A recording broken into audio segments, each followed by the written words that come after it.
नमस्कार श्रोताओं, मैं डॉक्टर रुचि पांडे उत्तराखंड मुक्त विश्वविद्यालय से आज आपके लिए एक नया टॉपिक लेके रेडियो टॉक डिस्कस कर रही हूँ, जिसका मुख्य विषय है अंतर्राष्ट्रीय जैव विविधता दिवस 2024। प्रश्न उठता है कि जैव विविधता होती क्या है। पहले दुनिया में कितनी प्रजातियां हैं यह ज्ञात से परे है, लेकिन एक अनुमान के अनुसार इनकी संख्या लगभग 30 लाख से 1 करोड़ के बीच में है। विश्व में लाखों करोड़ों प्रजातियों की पहचान की गई है, यद्यपि कुछ अभी प्रजातियों की पहचान होना अभी भी बाकी। पहचानी गई प्रमुख प्रजातियों में कई प्रजातियां कीटों की है, कई पौधों की है, कई जंतुओं की है, कई कवकों की है, कई शैवालों की है, कई जीवाणुओं की है तथा कई विषाणुओं की। और परितंत्र के क्षय के कारण लगभग 27 लाख प्रजातियां प्रतिवर्ष विलुप्त हो रही हैं। इनमें से अधिकांशतः उष्ण कटिबंधीय क्षेत्र के जीव हैं। अगर जैव विविधता शरण की वर्तमान दर कायम रही तो विश्व की 1/4 प्रजातियां का अस्तित्व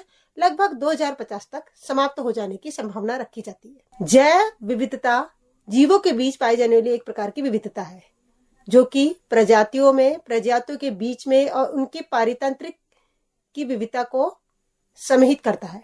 जैव विविधता शब्द का प्रयोग सर्वप्रथम वॉल्टर जी रासन ने 1985 में किया था। जैव विविधता मुख्य तरह से 3 प्रकार की मानी जाती है: आनुवंशिक विविधता, प्रजातीय विविधता, पारितंत्रिक विविधता। प्रजातियों में पाई जाने वाली आनुवंशिक विविधता विभिन्न प्रकार से अनुकूलन का परिणाम होती है।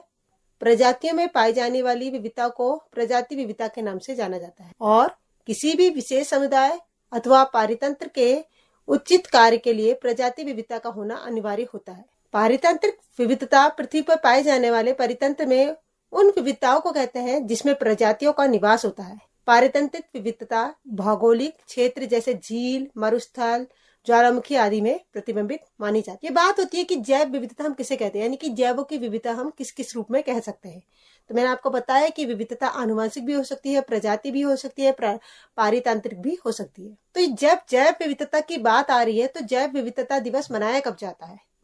यह दिवस हर साल 22 मई को दुनिया भर में मनाया जाता है। संयुक्त राष्ट्र द्वारा घोषित इस दिन का मुख्य उद्देश्य जैव विविधता के महत्वपूर्ण मुद्दों के बारे में वैश्विक समझ और जागरूकता को बढ़ाना है। यह हमारे पृथ्वी पर जैविक विविधता के मुद्दों के बारे में जागरूकता बढ़ाता है। जैविक विविधता का मतलब यह नहीं कि पौधों और जानवरों का विस्तृत वर्णन किया जाए, बल्कि यह है कि पौधे, जानवर और विस्तृत विविधताओं के साथ जंगल, रेगिस्तान जैसे विभिन्न पारिस्थितिक तंत्रों से है, जो मानवीय गतिविधियों के कारण परितंत्र में विविधता ला रहे हैं, जिससे हमारे जीवन के विभिन्न क्षेत्र प्रभावित हुए हैं। इसलिए अंतर्राष्ट्रीय जैविक विविधता दिवस का मुख्य उद्देश्य इन मुद्दों से निपटना होता है। इन मुद्दों को सॉल्व करना होता है कि पारितंत्र में किसके कारण क्या प्रभाव हो रहा है और क्या लाभ हो रहा है तथा क्या हानि हो रही है। देखिए, कोई भी दिवस बनाने के लिए उसकी थीम का होना बहुत जरूरी होता है। हर दिवस की हर साल एक थीम सिलेक्ट की जाती है और उस थीम के आधार पर ही उस दिवस को मनाने का हम उद्देश्य जारी करते हैं। उसी तरह इस बार की अंतर्राष्ट्रीय जैविक विविधता दिवस 2024 की theme be part of the plan है। अब प्रश्न उठता है कि जैव विविधता वाले देश कौन कौन से हैं जहां जैव विविधता पाई जाती है। वैसे तो संसार में सभी लगभग हर क्षेत्र में विविधता पाई जाती है, लेकिन कुछ ऐसे देश हैं जिनमें जैव विविधता बहुत ज्यादा पाई जाती है, जिनमें से भारत भी एक प्रमुख देश है।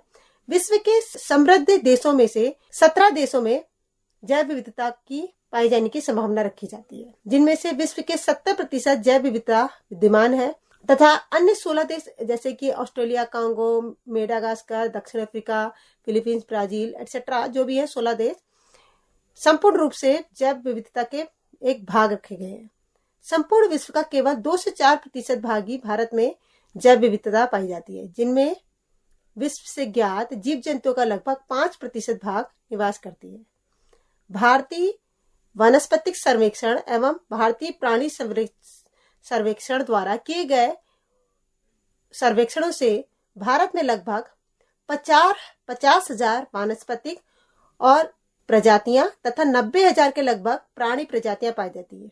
और भारत में वनस्पति विविधता के आधार पर ही 10वें क्षेत्र सीमित प्रजातियों के आधार पर 11वां और फसलों के आधार पर यह 6ठे स्थान पर है। क्या? हर प्रकार की विविधता है इसका मतलब भारत में। वनस्पति के आधार पर भारत 10वें स्थान पर, प्रजातियों के आधार पर वह 11वें स्थान पर और फसलों के आधार पर वह 6ठे स्थान पर रखा गया है विश्व में। भारत की जो जैव विविधता है वह चिन्हित मेगा बायोडायवर्सिटी केंद्र में से एक है। विश्व के 18 चिन्हित बायोलॉजिकल हॉट स्पॉट में भारत में से 2 पूर्वी हिमालय और पश्चिमी घाट है। भारत सरकार ने देश भर में 18 बायोस्फीयर भंडार स्थापित किए हैं जो जीव जंतुओं के प्राकृतिक भूभाग की रक्षा करते हैं और अक्सर आर्थिक उपयोग के लिए स्थापित बफर जोनों के साथ एक या उससे ज्यादा राष्ट्रीय उद्यान और अभयारण्य को संरक्षित करने का काम करते हैं। भारत में जैव विविधता से संबंधित महत्वपूर्ण तथ्य रखे गए हैं, जिनमें से कुछ तथ्यों को मैं आपको बताना चाह रही हूँ। जैसे कि पहला तथ्य है, भारत में विश्व का केवल 2.4% भूभाग है, जिसमें से 7 से 8% भूभाग पर विश्व की विभिन्न प्रजातियां पाई जाती है। प्रजातियों से समृद्ध मानने में भारत स्तनधारियों में 7वें और पक्षियों में 9वें और सरीसृप के क्षेत्र में 5वें स्थान पर रखा गया है। विश्व के 11% के मुकाबले भारत में 44% भूभाग पर फसलें बोई जाती हैं। भारत के लगभग 24% भाग पर पेड़ और जंगल फैले हुए हैं। भारत में जैव विविधता के 4 हॉट स्पॉट केंद्र हैं, जिनमें पहला हिमालय, दूसरा भारत म्यांमार सीमा, तीसरा सुडालैंड्स और चौथा पश्चिमी घाट है। एक जैव विविधता वाला हॉट स्पॉट जैविक भौगोलिक क्षेत्र है जिसे मनुष्य से खतरा रहता है। भारत में जैव विविधता के संरक्षण के लिए जैव विविधता अधिनियम 2002 एक संघीय कानून बनाया गया है, जो कि पारंपरिक जैविक संस्थानों और ज्ञान के उपयोग से होने वाले लाभों के समान वितरण तंत्र को प्रदान करता है। और इस अधिनियम को लागू करने के लिए राष्ट्रीय जैव विविधता प्राधिकरण की स्थापना 2003 में एक संवादिक और स्वायत्त संस्था ने की थी। और इस अधिनियम को लागू करने के लिए राष्ट्रीय जैव विविधता प्राधिकरण की स्थापना 2003 में एक संविधिक और एक स्वयंसेवी संस्था ने।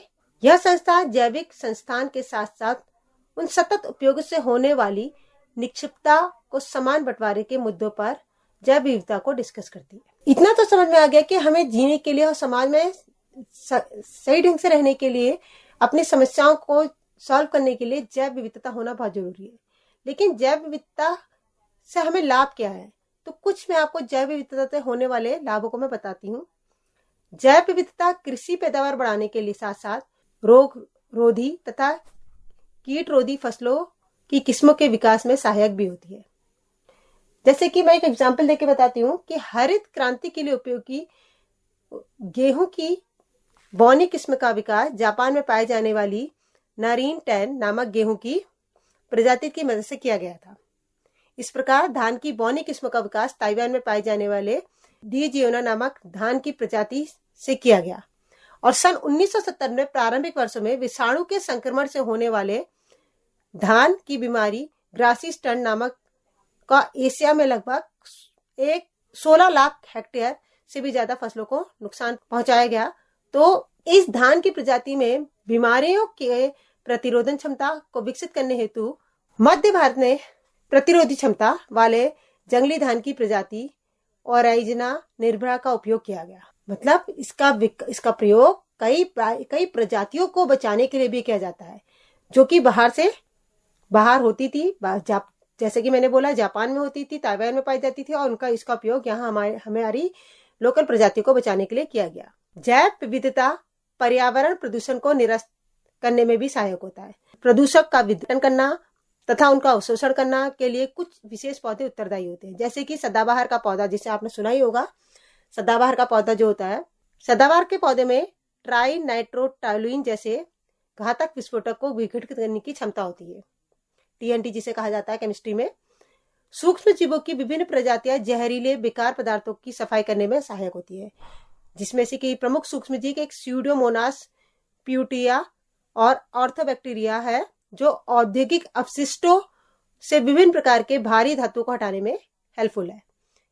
तो देख रहे हैं आप कि माइक्रो ऑर्गेनिज्म जो होते हैं और जो प्लांट्स होते हैं वो किस तरह से इन हैवी मेटल्स को हटाने के लिए रिस्पॉन्सिबल है।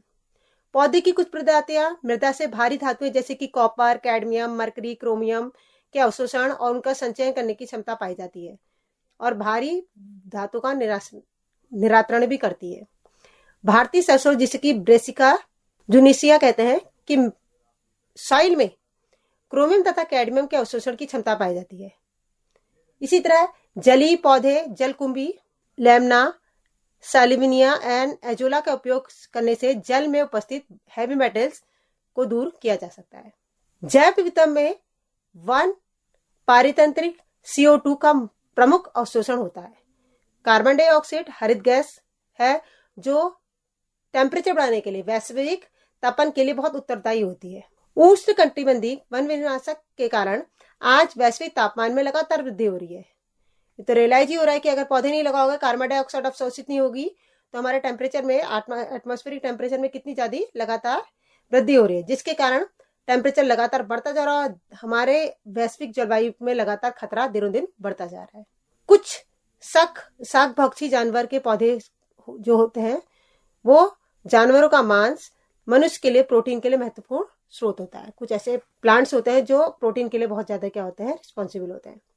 समुद्र के किनारे खड़ी जैव विविधता संपन्न ज्वारी भाटा और प्राकृतिक आपदाएं जैसे समुद्री तूफान, सुनामी आदि के खिलाफ ढाल की तरह हमारे लिए हेल्पफुल होती है। ऐसे तो बहुत सारी जैव विविधता है, लेकिन कुछ ऐसी जैव विविधता होती है जो हमारे लिए बहुत फायदेमंद होती है और हमें इसकी इंपॉर्टेंस समझनी चाहिए कि हमें किस तरह से अपनी जैव विविधता का प्रयोग करना चाहिए। इसके अलावा जैव विविधता विभिन्न सामाजिक लाभ भी है, जैसे कि प्राकृतिक अध्ययन के लिए प्रमुख लेबोरेटरी कह सकते हैं। मतलब नेचुरल आप प्लांट किस तरह से काम करता है, माइक्रो ऑर्गेनिज्म में बैक्टीरिया, वायरस हार्मफुल नहीं होता है, बेनिफिशियल ही होता है, वो किस तरह से काम करता है। तो ये एक तरह की एक उत्तम प्रयोगशाला के रूप में शोध, शिक्षा तथा कार्य प्रकाश में विकास, प्रगति और जैव विविधता की मदद से ही हम ये काम कर सकते हैं।